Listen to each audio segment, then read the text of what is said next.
Assalamualaikum warahmatullahi wabarakatuh. Para mahasiswa yang berbahagia, alhamdulillah masih segar-segar, masih bisa beraktivitas. Ini luar biasa ya. Para mahasiswa yang berbahagia, dengan saya Pak Muhammad Jalari akan menyampaikan mata kuliah yang terakhir, yaitu manajemen strategi dengan materi strategi bagaimana meraih keunggulan kompetitif ya. Keunggulan kompetitif ini didefinisikan sebagai berikut, yaitu suatu perusahaan dikatakan memiliki keunggulan kompetitif ketika perusahaan tersebut mempunyai sesuatu yang tidak dimiliki oleh pesaing, melakukan sesuatu yang lebih dari perusahaan lain, mampu melakukan sesuatu yang tidak mampu dilakukan oleh perusahaan lain. Nah, ini tiga unsur ini yang harus dicatat oleh mahasiswa ya. Jadi perusahaan itu mempunyai keunggulan kompetitif, satu yaitu tidak mempunyai sesuatu yang dimiliki pesaing, katakanlah SDM-nya. Katakanlah SDE Surakarta adalah mempunyai suatu keunggulan kompetitif. Mahasiswanya adalah begitu keluar direspon di dunia kerja. Hampir ya ini ya kan. Ini suatu contoh ya. Jadi di sini dalam proses ternyata diajar oleh paling tidak yaitu dosen yang minimal S2 ya, sekarang minimal S2, atau dosen yang dalam hal ini sedang studi lanjut S3, atau dikatakan SDM mempunyai banyak kandidat doktor ya kan. Ini suatu keunggulan yang tidak setiap perguruan tinggi mempunyai, dan ternyata begitu ada outputnya selalu direspon dengan positif ya. Ini jadi yang namanya sesuatu yang tidak dimiliki oleh pesaing lain itu bisa berwujud SDM-nya, sumber daya manusianya, bisa berwujud yaitu sarana dan prasarannya lebih unggul, punya IT yang canggih gitu ya.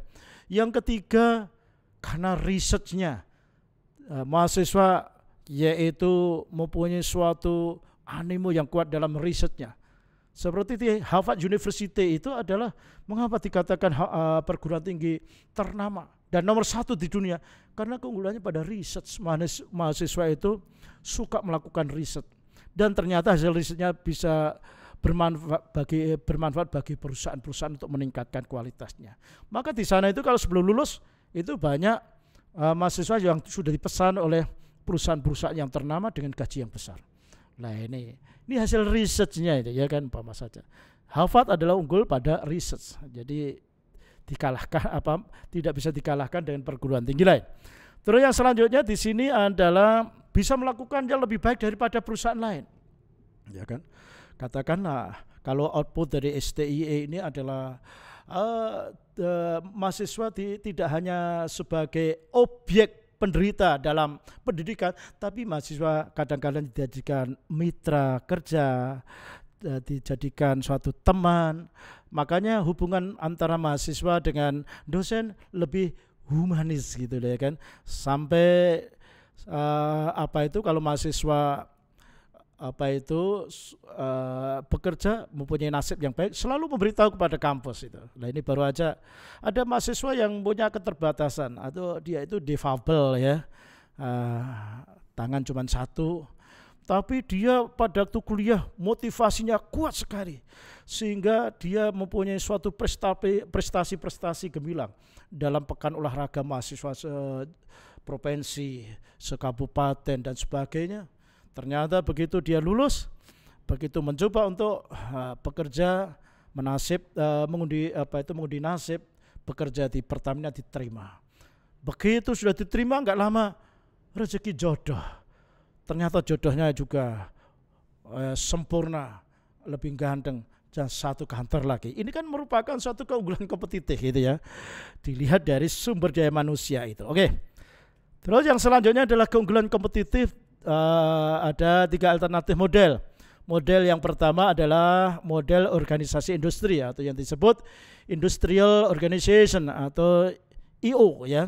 Terus ada lagi model berbasis sumber daya, Resources Based View atau yang disebut RBF, RBV ya. Terus yang selanjutnya adalah model gerilya ya kan. Terus di sini adalah dijelaskan perbandingan seperti ini. Nah sekarang bagaimana keunggulan kompetitif dengan model IO ya? yaitu pelajari lingkungan eksternal. Pilih industri yang menarik, formulasikan strategi, kembangkan dan perolehan aset yang diperlukan. Implementasi strategi, gunakan kekuatan perusahaan untuk mengimplementasi strategi, berusaha mencapai kinerja di atas rata-rata industri. Ini kalau mau mencapai keunggulan kompetitif dengan model IO ya kan. Jadi katakan salah satu item yaitu optimalkan kekuatan yang ada, Pak. Ya kan? Kalau kekuatannya pada SDM yang masih muda dan motivasi kuat, gunakan itu dengan kekuatan dan motivasi yang kuat. Itulah namanya dengan model IO. Terus yang selanjutnya di sini adalah dengan model resources based, yaitu mengidentifikasi sumber daya perusahaan. Jadi identifikasi sumber daya perusahaan itu apa saja. Jadi sumber daya tidak hanya satu. Kan banyak, ada sumber daya manusia, ada sumber daya finansial, sumber daya alam, ada sumber daya IT, yaitu sumber daya informasi. Mana keunggulannya? Nah ini dioptimalkan. Ternyata unggul di bidang informasi. Nah, itu sekarang masanya kan masa digital. Apa saja cara memasarkan, memanage adalah tidak lepas dari era digitalisasi ini. Terus berikutnya adalah tentukan kapabilitas perusahaan.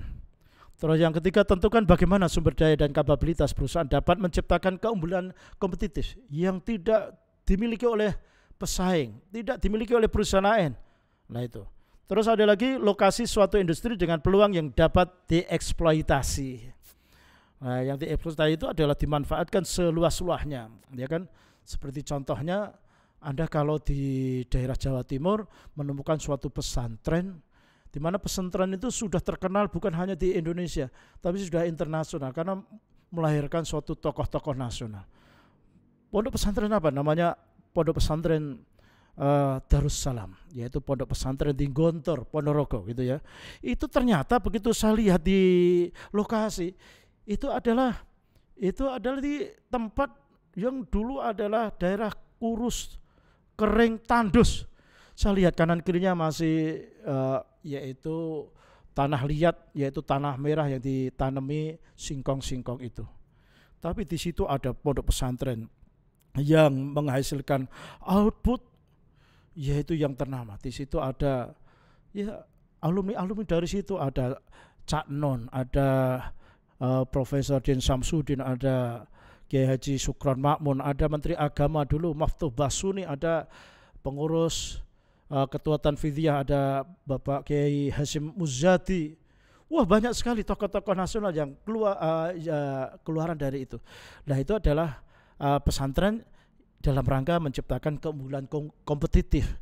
Jadi sana yang namanya bahasa Inggris, bahasa Arab itu adalah sebagai pembicaraan sehari-hari.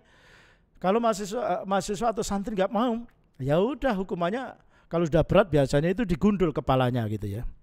Oke, berikutnya adalah di situ maksudnya eksploitasi, yaitu pesantren bisa dikembangkan beberapa tempat.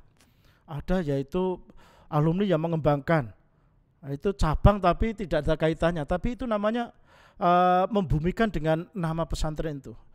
Lah itu ternyata sekarang di sekitarnya juga sudah sangat bagus dan sangat ekonominya mapan karena adanya pesantren, di mana bisa sumber daya alamnya bisa dieksploitasi untuk kemanfaatan pondok maupun masyarakat sekitarnya. Oke. Pilihan strategi terbaik untuk mengeksploitasi sumber daya dan kapabilitas dalam lingkungan industri. Nah, ini ya. Terus mengimplementasi strategi yang dipilih agar mengungguli pesaing dan memperoleh penghasilan di atas rata-rata industri. Kan bisa ditingkatkan kinerja SDM-nya, terus umpama saja ditingkatkan volumenya sehingga penghasilan tambah, yaitu akan mendapatkan penghasilan di atas rata-rata. Oke, yang terakhir model gerilya. Berbagai macam gangguan yang signifikan dan tidak diperkirakan sebelumnya dapat menghambat perusahaan dalam mencapai keunggulan kompetitif yang berkelanjutan. Lah bagaimana cara mengantisipasi? Yaitu tentang hambatan tersebut. Seperti contohnya adanya pandemi ini kan di luar dugaan. Perguruan tinggi hampir semuanya permasalahan sama. Bagaimana melakukan perkuliahan? Mau offline itu offline atau tatap muka, hal yang tidak mungkin karena masa pandemi. Penularannya lebih cepat. Ya kan? Kalau online, waktu itu belum terpikir bagaimana menggunakan media digital untuk melakukan online. Apakah menggunakan Google Classroom, apa menggunakan Zoom, atau menggunakan HP gitu. Ternyata juga meninggalkan permasalahan. Mahasiswa harus benar-benar beli kuota ya untuk memenuhi kebutuhan kelas online ini. Terus sebuah organisasi yang berhasil harus pandai dalam menyesuaikan dan setiap perubahan yang terjadi. Ya, pandai itu harus bisa mengantisipasi segala perubahan. Begitu ada permasalahan, apa yang harus dilakukan? Lah gitu. Ya kalau mahasiswa tingkat SMA, SMP nggak masalah. Tapi kalau tingkat SD, gurunya harus mutar otak. Paling tidak saya salut kalau melihat yaitu dia berkunjung ke rumah siswanya ini. Ya. Tapi tidak mengurangi dari protokol kesehatan, dia tetap pakai masker, jarak, cuci tangan gitu. Memberikan pembelajaran 1-2 siswa di tempat jarak. Karena apa? Kalau menggunakan digital, Zoom, Google Classroom, siswa itu tidak mengetahui. Ini suatu contoh. Jadi setiap perubahan dia bisa mengantisipasi, tidak menyerah dengan keadaan. Lah inilah untuk mencapai suatu keunggulan kompetitif. Itu para mahasiswa bisa diaplikasikan dalam bisnis Anda ya.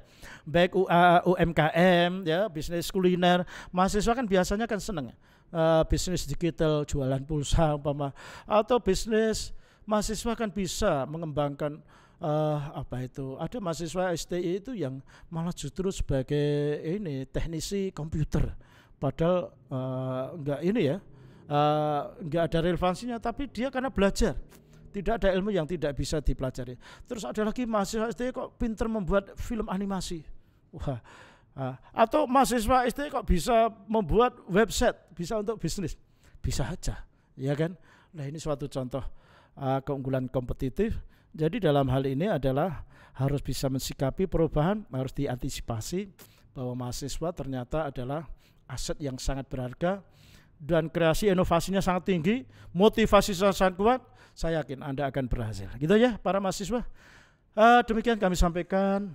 Selama saya memberikan perkuliahan, saya yakin sebagai manusia pasti ada salahnya, atau mungkin yang kami sampaikan mungkin kurang jelas, atau mungkin saya terlalu cepat, atau mungkin saya menyampaikan membaca kata-katanya juga sering keliru gitu ya. Sebagai manusia saya mohon maaf yang sebesar-besarnya ya. Oke, terima kasih. Salam sayang saya kepada Anda semuanya. Saya sayang pada semuanya mahasiswa. Mudah-mudahan Anda tetap semangat ya, Anda tetap eksis dan Anda tetap motivasi yang kuat. Saya doakan semuanya mahasiswa berhasil dalam masa sulit ini bisa mengatasi dengan baik. Sampai jumpa lagi dengan acara dan gelombang yang sama. Sekali lagi merdeka, sekali merdeka tetap merdeka. Sampai jumpa lagi dengan acara dan gelombang yang sama. Cukup sekian. Wassalamualaikum warahmatullahi wabarakatuh.